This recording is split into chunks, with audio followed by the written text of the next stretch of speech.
Okay, folks, we're now in JB, Johor Bahru, Malaysia, where a Singaporean woman, Mrs. X, took her car for servicing at this car care in JB on December 29, 2024 for an oil change and AC check. Take note, this isn't the first time she has serviced her car at this particular workshop, okay? The workshop lost her keys and there was no service done until the end of the day, and she was only informed then. So Mrs. X was informed late that her keys were lost and she was asked to wait until the next day for a solution from the workshop. Obviously, she didn't want to wait, so she tried to resolve the issue by hiring a locksmith. The locksmith reached to the car and realized he's unable to unlock the car because, according to the locksmith, the systems or locks used by Singapore cars, Singapore license plates, are different from Malaysian cars. So she has to find another resolution, another solution, okay? So the workshop then suggested she go back to Singapore and bring back her spare key back into JB and they can unlock her car. And she was very hesitant because, number one, she never told the workshop there is a spare key in Singapore, okay? So the workshop just assumed there is one and she doesn't want to respond to the workshop whether there is a spare key or not.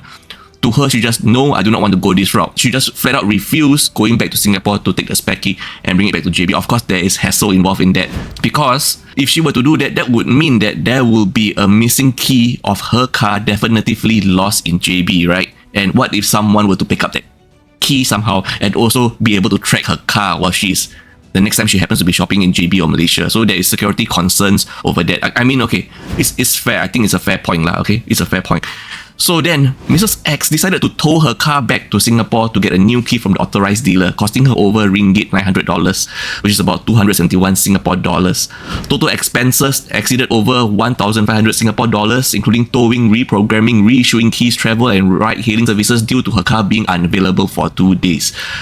The workshop in JB refused to compensate Mrs. X for her troubles and even accused Mrs. X of being uncooperative for not willing to travel back to Singapore to get her spare key, which also, take note, she has never confirmed or denied whether she has a spare key or not even till date, okay? And they even complained that she left the car was parked outside another shop, so they were blocking traffic for the other business, okay? The workshop claimed that Mrs. X's refusal to cooperate led to several unnecessary complications, including police involvement by a neighbouring business.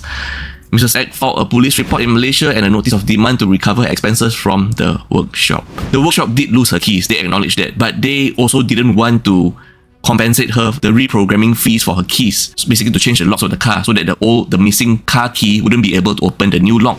They didn't want to compensate her that, and she's expected to pay for her own. And Mrs. X also didn't want to go back to Singapore to get her keys and bring it back to JB because it is a hassle, and she has neither confirmed or denied the existence of a spare key too.